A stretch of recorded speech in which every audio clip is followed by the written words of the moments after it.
Hello बच्चों, आपका स्वागत है आप ही के अपने चैनल सिग्मा एजुकेशन में। मैं हूं आपका केमिस्ट्री मेंटर एसपी गुप्ता और आज हम डिस्कस करने वाले हैं मोस्ट अमेजिंग चैप्टर जिसका नाम है empirical formula and molecular formula. और इसके साथ ही हम डिस्कस करेंगे most important previous year question of JEE Main and NEET exam. तो लेट्स स्टार्ट करते हैं इंपेरिकल फार्मूला। तो what is empirical formula? Empirical formula का मतलब होता है, जैसा कि आप डेफिनेशन में देख रहे हैं, formula which gives the simplest whole number ratio of atoms in a molecule. यहां पर जो टर्मिनोलॉजी इंपॉर्टेंट है, whole number ratio of atoms present in a molecule. तो इधर पे ध्यान दीजिएगा बच्चों, होल नंबर रेशियो। एक एग्जाम्पल लेके मैं समझाता हूं आपको। बेंजीन, इसका एग्जाम्पल हम ले रहे हैं बेंजीन। तो आप जानते होंगे इसका फॉर्मूला क्या होता है, C6H6। यदि हमें इसका सिंपलेस्ट रेशियो निकालना हो तो कैसे निकालेंगे? कार्बन कितने प्रेजेंट है? आप कहेंगे सर 6 कार्बन प्रेजेंट है। हाइड्रोजन कितना है? आप कहेंगे सर 6 है। और यदि इन दोनों का मैं रेशियो आपसे पूछूं, सिंपलेस्ट रेशियो, तो आप बोलेंगे सर 1:1 आ जाएगा। इट मींस कि इसका इंपेरिकल फॉर्मूला क्या हो जाएगा बच्चों? तो आप कहेंगे सर इसका इंपेरिकल फॉर्मूला हो जाएगा CH। आप इसको एक तरीके से और कह सकते हैं, यदि इसमें से कॉमन फैक्टर यदि हम देखें इन दोनों में, तो आपका कॉमन फैक्टर क्या आएगा? कॉमन फैक्टर आएगा इधर पर 6। यदि इस 6 को हम कॉमन ले लें तो हमें इंपेरिकल फार्मूला यही मिल जाएगा। Let's take another example. Another example में हम लेते हैं ग्लूकोज को। तो ग्लूकोज का फार्मूला जो होता है आप जानते हो, C6H12O6 होता है। तो C6H12O6 जब होगा तो आप ध्यान दीजिए, इसमें कार्बन है, हाइड्रोजन है, ऑक्सीजन है। तो कार्बन कितने एटम है? 6 एटम है। हाइड्रोजन कितने एटम है? 12 एटम है। ऑक्सीजन कितने एटम है? 6 एटम है। यदि इसमें से हमने सिंपलेस्ट रेशियो निकाले, तो यदि इसका रेशियो निकालू मैं, तो रेशियो क्या आ जाएगा? 1:2:1। मैं ऐसे भी कह सकता हूं, यदि इसमें से इसका कॉमन फैक्टर क्या है? कॉमन फैक्टर, तो आप कहेंगे इसमें कॉमन फैक्टर 6 है। यदि कॉमन फैक्टर 6 है तो 6 को हटा लो, या आप इससे भी लिख सकते हो। तो जब 6 हटाओगे या इसके अकॉर्डिंग लिखोगे तो आप पा जाओगे CH2O, क्योंकि कार्बन में 1 आ रहा, 2 आ रहा और 1 आ रहा। ये एक्चुअल इसका इंपेरिकल फार्मूला हो गया। इंपेरिकल फार्मूला आपका एक तरह का सूडो फार्मूला होता है, रियल फार्मूला नहीं होता है। आप देखो ग्लूकोज का रियल फार्मूला ये है। तो मॉलिक्यूलर फार्मूला के बारे में हम जानते हैं। मॉलिक्यूलर फार्मूला क्या होता है? मॉलिक्यूलर फार्मूला, इसको हम कह सकते हैं एग्जैक्ट फार्मूला। यही एग्जैक्ट फार्मूला होता है किसी भी कंपाउंड का, या एक्चुअल फार्मूला, जो कि हमें बताता, आइडिया देता है एक्चुअल नंबर ऑफ एटम्स के बारे में किसी भी मॉलिक्यूल या कंपाउंड में। अब इधर ध्यान देना बच्चों, जैसे ग्लूकोज है तो मैं क्या कहूंगा ग्लूकोज में, कि ग्लूकोज कंटेन कितने कार्बन एटम? तो आप कहेंगे 6 carbon atoms, 12 hydrogen atoms and आपका 6 ऑक्सीजन एटम्स। तो ये रियल नंबर ऑफ एटम्स के बारे में बता रहा है कि एक्चुअल में इतने हैं। अब इन दोनों में हम रिलेशन निकालते हैं तो 2 बातें आएगी, या क्या कभी इंपेरिकल फार्मूला और मॉलिक्यूलर फार्मूला सेम हो सकता है? तो यस। क्या डिफरेंट होगा? तो यस डिफरेंट होगा। और यदि इन दोनों में रिलेशन हमें जानना है तो कैसे जानेंगे? तो हम जानते हैं relation between empirical formula and molecular formula. इधर आप ध्यान दीजिए, मैं एक एग्जाम्पल ले रहा हूं सिंपलेस्ट एग्जाम्पल से मैं आपको समझा दे रहा हूं। सपोज दैट कि मॉलिक्यूलर फॉर्मूला हम इधर लिख ले रहे हैं और एम्पेरिकल फॉर्मूला हम निकाल ले रहे हैं ट्रिक से। आप ध्यान दीजिए, मॉलिक्यूलर फॉर्मूला आपका C2H4 दिया हुआ है। क्या गिवन है? C2H4। अगला मॉलिक्यूलर फॉर्मूला है आपका C3H6। अगला मॉलिक्यूलर फॉर्मूला है C4H8। आप जानते हो ये इथीन है, ये आपका क्या हो गया? प्रोपेन हो गया, और ये क्या हो गया? ब्यूटीन हो गया। यदि आप देखोगे इन तीनों के एम्पेरिकल फॉर्मूला सेम आ जाएंगे। बिल्कुल, एम्पेरिकल फॉर्मूला तीनों के क्या आएंगे? सेम आएंगे। कैसे? यहां पर कॉमन फैक्टर 2 है। 2 कॉमन यदि आप लोगे then you will find CH2। 2 common लिया तो हाइड्रोजन कितना बचेगा? 2 बचेगा। यहां पे आप 3 कॉमन लोगे तो आपका क्या बच जाएगा? 3 और 6 में कॉमन लोगे तो आपका 2 बचेगा हाइड्रोजन में। या आप सिंपलेस्ट होल नंबर रेशियो भी निकालो तो 1:2 आएगा। 2:4 1:2, 3:6 1:2, 4:8 1:2। तो एम्पेरिकल फॉर्मूला इन तीनों का क्या है? सेम है। और यदि मुझे इसका मॉलिक्यूलर फॉर्मूला निकालना है तो मुझे क्या करना पड़ेगा? यदि एम्पेरिकल फॉर्मूला ये है और मुझे इथीन का मॉलिक्यूलर फॉर्मूला निकालना है तो मुझे क्या करना पड़ेगा? 2 से मल्टीप्लाई करना पड़ेगा। मींस मैं कह सकता हूं कि मॉलिक्यूलर फॉर्मूला जो होता है, एम्पेरिकल फॉर्मूला, ईएमएफ का मतलब है empirical formula into n. N का मतलब क्या है? कितने टाइम्स होगा। फॉर एन एग्जाम्पल, जैसे मुझे इथीन का चाहिए। किसका चाहिए? इथीन का। एम्पेरिकल फॉर्मूला क्या है इसका? एम्पेरिकल फॉर्मूला है CH2। और यदि मैं 2 से मल्टीप्लाई कर दूं तो मुझे इसका मॉलिक्यूलर फॉर्मूला मिल जाएगा। कितना मिल जाएगा? कार्बन 2 से जाएगा, C2H4। क्लियर? तो हम इन दोनों में रिलेशन इस तरीके से दे सकते हैं कि मॉलिक्यूलर फॉर्मूला जो होता है प्यारे बच्चों, वो एम्पेरिकल फॉर्मूला का होल n होता है। और n कैसे निकालेंगे ये हम बताते हैं। Let's take a snapshot. तो अभी हमने जाना relation between molecular formula and empirical formula. हमारा आया molecular formula equal to empirical formula का होल n। अब ये n क्या था? कॉमन फैक्टर था। तो कॉमन फैक्टर निकालने का तरीका क्या है? और कॉमन फैक्टर कभी कॉमन हो भी सकता है और कुछ भी कॉमन नहीं हो सकता, तो इसके बारे में हम जानेंगे। तो पहले n का फॉर्मूला जानते हैं। n निकालने का तरीका है प्यारे बच्चों, हमें जो मॉलिक्यूलर फॉर्मूला मास होगा उसमें डिवाइड कर देना है। किसे? Molecular formula mass divided by empirical formula mass से हम डिवाइड कर देंगे तो हमारा आ जाएगा n। अब यहां से ध्यान दीजिएगा, 2 केस बनेंगे। केस 1, जब आपका मॉलिक्यूलर फॉर्मूला जो है एम्पेरिकल फॉर्मूला के बराबर हो। कब ऐसा होगा? यदि किसी भी कंपाउंड के 2 एटम के बीच में कोई भी कॉमन फैक्टर ना हो तो आपका मॉलिक्यूलर फॉर्मूला और एम्पेरिकल फॉर्मूला क्या होगा? सेम होगा। और यदि कुछ कॉमन है तो डिफरेंट होगा। तो पहले हम केस 1 जानते हैं। If nothing is common between different atoms of compound, then हमेशा मॉलिक्यूलर फॉर्मूला और एम्पेरिकल फॉर्मूला क्या होगा? सेम होगा।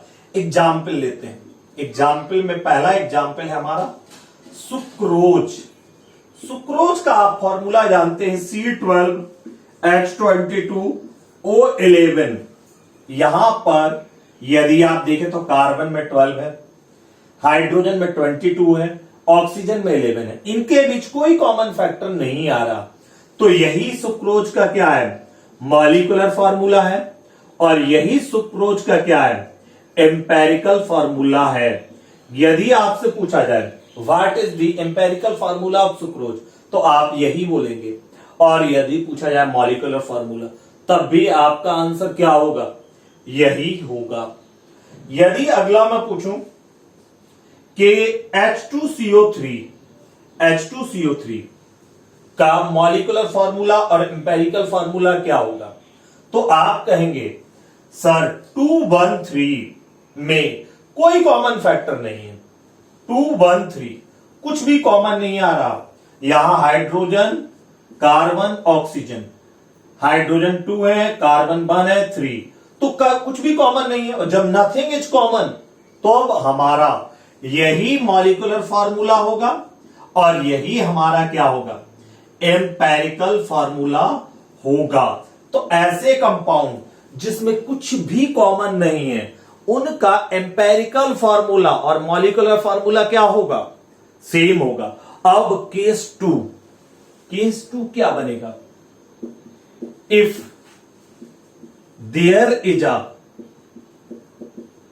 a common factor between different atoms of a compound, यदि कॉमन फैक्टर है तब हम कह सकते हैं कि molecular formula does not equal to empirical formula. For an example, मैंने आपको बताया भी है, अब ध्यान दीजिएगा, कुछ अच्छे एग्जाम्पल लेते हैं, उनसे सीखते भी हैं। जैसे ग्लूकोज में देखो बच्चों, C6H12O6, तो इसमें कॉमन फैक्टर क्या है, कॉमन फैक्टर क्या है आपका 6 है। यदि आप कॉमन फैक्टर लेंगे तो एम्पेरिकल फॉर्मूला आपका आ जाएगा CH2O, जो कि मैं ऑलरेडी डिस्कस कर चुका हूं। एक एग्जांपल और लेते हैं, एसिटिक एसिड CH3COOH, इसको फॉर्मूले के टाइप में लिखते हैं, तो हम क्या लिखेंगे, C2H4O2। यहां पर कॉमन फैक्टर क्या है, कॉमन फैक्टर क्या है, 2 है। यदि आपसे हम पूछो कॉमन फैक्टर क्या है, तो आप बोलेंगे 2 है, और जब इसको सॉल्व करेंगे तो आपका आ जाएगा CH2O। अब आप ध्यान दीजिए, एसिटिक एसिड और ग्लूकोज क्या है, डिफरेंट कंपाउंड है, लेकिन इनके एम्पेरिकल फॉर्मूला क्या है, फॉर्मूला क्या है, सेम है। तो एम्पेरिकल फॉर्मूला हमारे दो कंपाउंड के क्या हो सकते हैं, सेम हो सकते हैं। और दो बातें हमने जानी, इनके molecular formula does not equal to empirical formula. Molecular formula ये है आपका, और एम्पेरिकल फॉर्मूला क्या है, ये है। यदि कॉमन फैक्टर है तो दोनों अनइक्वल होंगे, लेकिन यहां से एक इंपॉर्टेंट पॉइंट हम नोट कर लेंगे, two different compound can have same empirical formula. यहां ध्यान दीजिएगा, कैन हैव लगाया हमने, सेम भी हो सकते हैं और डिफरेंट भी हो सकते हैं, ओके। और हमारे दोनों केस हो गए। अब हम जानने वाले हैं how to calculate empirical formula then converted into molecular formula. तो अब हम जेईई मेन नीट क्वेश्चन में किस तरीके से सॉल्व करेंगे उसके बारे में हम डिस्कस करने वाले हैं। Let's move forward, take a snapshot. हम डिस्कस करने वाले step to find empirical formula. कितने स्टेप्स में, तो पहले हम जानेंगे क्वेश्चन किस तरीके से आते हैं। क्वेश्चन में हमें या तो percentage by mass of element दिया रहेगा, percentage by mass of element दिया है। यदि किसी भी कंपाउंड में हमें percentage by mass of element दिया है, इसका मतलब इनडायरेक्टली, जैसे मैं कह दूं कि एक कंपाउंड है AXBY उसमें परसेंटेज ऑफ ए 20% है, तो परसेंटेज ऑफ बी कितना होगा? ऑफ कोर्स 80% होगा, क्योंकि टोटल सम क्या होगा हमारा 100 होगा। इट मींस हम ये भी कह सकते हैं कि 100 ग्राम ए एक्स बी बाई में 20 ग्राम ए होगा और 80 ग्राम क्या होगा? बी होगा। It means percentage by mass को हम ट्रीट कर सकते हैं गिवन वेट इन ग्राम। तो आपको यह बात याद रखना है, परसेंटेज बाई मास दिया होगा और गिवन मास ऑफ एलिमेंट दिया होगा, given mass of an element. दोनों में से कुछ भी दिया हो, इन दोनों का मीनिंग क्या मानना है? हमको सेम मानना है। अब ये दिया होगा तो हमें सबसे पहले क्या कैलकुलेट करना है? नंबर ऑफ स्टेप 2 क्या होगा? स्टेप 2 स्टेप 1 हो गया कि इनको सेम मानना है। स्टेप 2 हमारा है, हमें कैलकुलेट करना है find number of moles of atoms. जितने भी एटम्स हैं उनके नंबर ऑफ मोल्स निकालेंगे। स्टेप 3 में हम क्या करेंगे? स्टेप 3 यदि मोल्स इंटीग्रल में आते हैं, किस में आते हैं? इंटीग्रल में, और कोई कॉमन फैक्टर नहीं है तो हम सिंपली पुट कर देंगे। और यदि फ्रैक्शन में आते हैं, इफ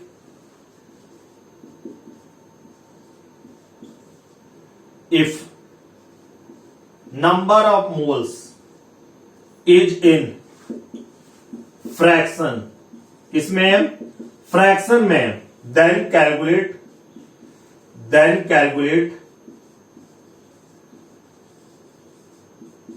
सिंपल रेशियो। क्या निकालेंगे? Simple ratio. और सिंपल रेशियो हमारा मान लो 2 एलिमेंट है ए और बी, इसका सिंपल रेशियो यदि आ गया आपका n1 और बी का आ गया n2, तो हमारा एम्पेरिकल फॉर्मूला क्या हो जाएगा बच्चों? एम्पेरिकल फॉर्मूला हो जाएगा हमारा फाइनली an1 bn2। तो हम एक एग्जाम्पल की मदद से कैलकुलेट करते हैं। पहले एक सिंपल सा एग्जाम्पल लेते हैं। तो लेट्स टेक अ एग्जाम्पल। तो एक क्वेश्चन लेते हैं। क्वेश्चन में हमें दिया गया है परसेंटेज ऑफ ए आपका 50% दिया है और इसका ग्राम एटॉमिक मास जो है हमने मान लिया 10 है, और परसेंटेज ऑफ बी कितना हो जाएगा? तो आप कहेंगे सर ये 50 है तो दूसरे का क्या होना है? 50 होना है। अब इसका ग्राम एटॉमिक मास मान लीजिए आप 20 दिया हुआ है, ये ए का है, ये बी का है। हमें निकालना है इसका एम्पेरिकल फॉर्मूला।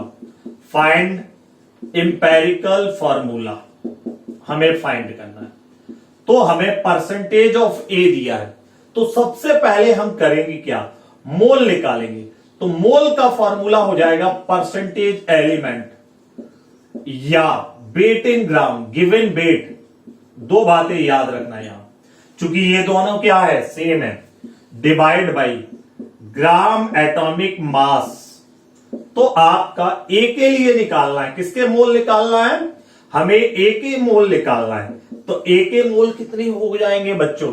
आपका आ जाएगा, ए का मोल आ जाएगा 50/10 इक्वल टू 5। कितना आ गया? 5। और बी का मोल कितना आ जाएगा? ये तो ए का आ गया। यदि मुझे मोल ऑफ बी निकालना है तो मेरा आ जाएगा 50। परसेंटेज कितना है? 50 है, और ग्राम एटॉमिक वेट कितना है? 20। तो मेरा आ गया 2.5 आ गया। कितना आ गया? 2.5 आ गया। मोल ऑफ ए आया 5 और मोल ऑफ बी कितना आया मेरा? 2.5। अब ये फ्रैक्शन में आ गया, तो फ्रैक्शन में जब आ जाए तो मुझे निकालना रहेगा सिंपल रेशियो। तो सिंपल रेशियो कभी भी निकालना हो आपको तो आप एक टेक्निक जनरली यूज कर सकते हैं सिंपल रेशियो में। इन दोनों में से जिसके भी मोल, तो mole of A is to mole of B, हम क्या कह सकते हैं कि ए के मोल 5 है और बी के मोल क्या है 2.5 है। ओके, तो आप यहां पर यदि आप देखो तो कॉमन फैक्टर क्या है 2.5 है, तो कॉमन फैक्टर से आप डिवाइड भी कर सकते हो दोनों में। आसान तरीका क्या होगा, यदि आप इन दोनों में 2.5 से डिवाइड कर दो तो यहां आ जाएगा 2:1। क्या आ जाएगा 2:1, या 2.5 कॉमन ले लो तो भी क्या आ जाएगा 2 यहां आ जाएगा, 1 यहां आ जाएगा। तो मेरा इंपेरिकल फॉर्मूला क्या हो जाएगा, इंपेरिकल फॉर्मूला बिकम आपका A to B। क्या हो जाएगा A to B हो जाएगा। इसको टेबल फॉर्म में भी हम कर सकते हैं, वो भी आगे चल के हम डिस्कस करेंगे नेक्स्ट क्वेश्चन में। तो बच्चों हमने अभी इंपेरिकल फॉर्मूला का क्वेश्चन सॉल्व किया, अब हम सॉल्व करने वाले हैं प्रीवियस ईयर जेईई मेन और नीट के क्वेश्चन। तो हमने पहला क्वेश्चन लिया है जेईई मेन 2014 से, ऑनलाइन एग्जाम का था ये आपका क्वेश्चन, ऑनलाइन एग्जाम में आया है, और ये जो है नीट 2008 का है। तो पहले हम जेईई मेन ऑनलाइन के क्वेश्चन को सॉल्व करते हैं। तो इस क्वेश्चन में कहा गया है कि एक गैसियस कंपाउंड है जिसमें क्या क्या है, नाइट्रोजन है और हाइड्रोजन है, जिसमें हाइड्रोजन कंटेन, हाइड्रोजन का मास कितना है 12.5, वेपर डेंसिटी दिया हुआ है, वेपर डेंसिटी कितना दिया हुआ 16। दी मॉलिक्यूलर फार्मूला पूछा है कंपाउंड का, तो हमें मॉलिक्यूलर फार्मूला जानना है। तो पहले हमें मालूम होना चाहिए वेपर डेंसिटी होती क्या है। वेपर डेंसिटी होती है मॉलिक्यूलर फार्मूला डिवाइडेड बाय 2। तो इससे हमें मॉलिक्यूलर वेट निकालने में मदद मिल जाएगी। ओके बच्चों, और यदि हम जानना चाहें कि मॉलिक्यूलर वेट होगा क्या कंपाउंड का, तो भी हम आसानी से जान सकते हैं। तो बच्चों हम इसको सॉल्व करते हैं पहले मेथड से। तो हमारा परसेंटेज ऑफ नाइट्रोजन, हाइड्रोजन तो गिवन है, तो परसेंटेज ऑफ नाइट्रोजन यदि निकालना होगा तो हमें क्या करना पड़ेगा 100 माइनस परसेंटेज ऑफ हाइड्रोजन। तो परसेंटेज ऑफ हाइड्रोजन हमारा कितना है 12.5 है, तो इधर से हमारा आ जाएगा 87.5, जो कि गिवन नहीं है। तो हम पहले एलिमेंट बनाएंगे, एलिमेंट लिख लीजिए, एलिमेंट एक टेबल बनाना है हमें एलिमेंट, और फिर हम बनाएंगे परसेंटेज, देन हम बनाएंगे मोल। मोल का फॉर्मूला मैंने बताया था percentage by gram atomic weight या ग्राम एटॉमिक मास, और फ्रैक्शन में आना स्वाभाविक है क्योंकि 12.5 दिया है, तो हमें सिंपल रेशियो भी निकालना पड़ेगा। एसआर मतलब सिंपल रेशियो। अब ध्यान देना बच्चों, एलिमेंट क्या है, नाइट्रोजन है और हाइड्रोजन है। तो नाइट्रोजन और हाइड्रोजन होने के कारण परसेंटेज नाइट्रोजन का कितना है आपका 87.5 है और हाइड्रोजन का 12.5 है। अब मोल निकालेंगे तो हमारा आ जाएगा 87.5 percentage. Gram atomic weight nitrogen का कितना होता है 14 होता है, और जब इसको सॉल्व करेंगे देन वी विल गेट 6.25 आ जाएगा। अब हाइड्रोजन का तो बहुत ही आसान है, मोल ऑफ हाइड्रोजन कितना हो जाएगा 12.5 है, तो 12.5 डिवाइड बाई 1, तो 12.5 आ गया। अब ध्यान दीजिए, मोल ऑफ नाइट्रोजन भी फ्रैक्शन में है, हाइड्रोजन भी फ्रैक्शन में, तो हमें सिंपल रेशियो, और सिंपल रेशियो में हमें करना क्या चाहिए, जो स्मॉल क्वांटिटी होगी उसको दोनों में डिवाइड कर देना है। तो 6.25 क्या है स्मॉल है, तो हमें यदि सिंपल रेशियो ऑफ नाइट्रोजन निकालना है तो हम 6.25 डिवाइड बाई 6.25 करेंगे तो 1 आ जाएगा। ये किसका आ गया नाइट्रोजन का। हाइड्रोजन का क्या आ जाएगा 12.5 डिवाइड बाई 6.25, तो हमारा आ जाएगा 2। ये किसका आ गया हाइड्रोजन का। तो इंपेरिकल फॉर्मूला हमारा क्या हो गया, बड़े ही आसानी से हम कह सकते हैं N1H2 मतलब NH2 आ गया। और आप देखिए बच्चों, हम जानते हैं मॉलिक्यूलर वेट के लिए हमें क्या दिया हुआ है, वेपर डेंसिटी यहां गिवन है। वेपर डेंसिटी कितना है, 16 है। और वेपर डेंसिटी का फॉर्मूला होता है मॉलिक्यूलर फॉर्मूला मास या molecular weight of compound, compound का डिवाइडेड बाय 2। तो मॉलिक्यूलर वेट कितना आ गया आपका, आ जाएगा 32।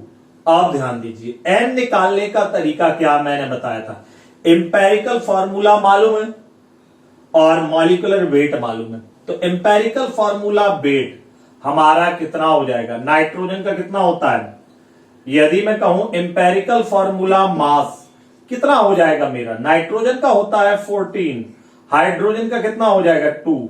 तो यहां से एम्पेरिकल फॉर्मूला मास मेरा 16 आ गया और मॉलिक्यूलर वेट ऑफ कंपाउंड कितना दिया है 32। तो एन जो होता है प्यारे बच्चों, molecular weight of compound, molecular formula mass divide, जो कि मॉलिक्यूलर वेट ऑफ कंपाउंड कहलाता है, divided by empirical formula mass. तो आपका 32 डिवाइड बाय 16 यहां से आ जाएगा 2। ओके, अब हम मॉलिक्यूलर फॉर्मूला हमें जानना है तो हमें क्या करना पड़ेगा, एम्पेरिकल फॉर्मूला का होल एन मतलब NH2 का होल ट्वाइस, मतलब यहां से आ जाएगा N2H4 मीन्स आंसर डी। आप इसे शॉर्ट ट्रिक से और सॉल्व कर सकते हैं, बता दूं एक लाइन में यदि आप करना चाहते हैं तो एक लाइन में भी ये क्वेश्चन सॉल्व हो सकता है। यदि आप इनके मॉलिक्यूलर वेट चेक करें तो वेपर डेंसिटी इक्वल टू होता है मॉलिक्यूलर वेट डिवाइड बाय 2, तो 32। अब आप खुद देख लीजिए 32 केवल N2H4 का आएगा, नाइट्रोजन का कितना हो गया 14 इंटू 2 28 प्लस 4 32। तो ये हम इतना स्टेप किए बिना भी सॉल्व कर सकते थे ट्रिक से। हमें मालूम होना चाहिए vapour density equal to molecular weight by 2, तो molecular weight equal to 2 time vapour density 16 into 2 32 और मॉलिक्यूलर वेट इन चारों का चेक करते तो हमारा आंसर आ जाता है डी। ये हो गया ट्रिकी मेथड और ये हो गया सिंपल मेथड। जो आपको अच्छा लगे वो चूज कर सकते हैं। क्वेश्चन नंबर 2 जो कि नीट 2008 का है, इसमें हमारा जो दिया हुआ है percentage, question number 2, an organic compound contains carbon hydrogen and oxygen and percentage by mass. Carbon का कितना दिया हुआ है 38.7 और हाइड्रोजन का दिया हुआ है 9.67। तो हमें एम्पेरिकल फार्मूला, तो सबसे पहले हमें मालूम होना चाहिए percentage of oxygen.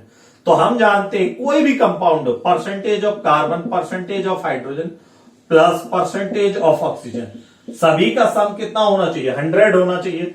Percentage of oxygen हमारा हो जाएगा 100 minus percentage of carbon plus percentage of hydrogen, और ये दिया हुआ है आपका 38.71 प्लस 9.67। पुट कर देंगे और सॉल्व करेंगे, देन वी विल गेट 51.62% आ जाएगा। ओके, अब हमें तीनों मिल गए तो अब हम क्या करेंगे, टेबल बना सकते हैं। टेबल फॉर्मेट में नहीं जाना चाहते हम, इस क्वेश्चन को विदाउट टेबल सॉल्व करते हैं। तो विदाउट टेबल सॉल्व करेंगे तो हमें मोल निकालने रहेंगे।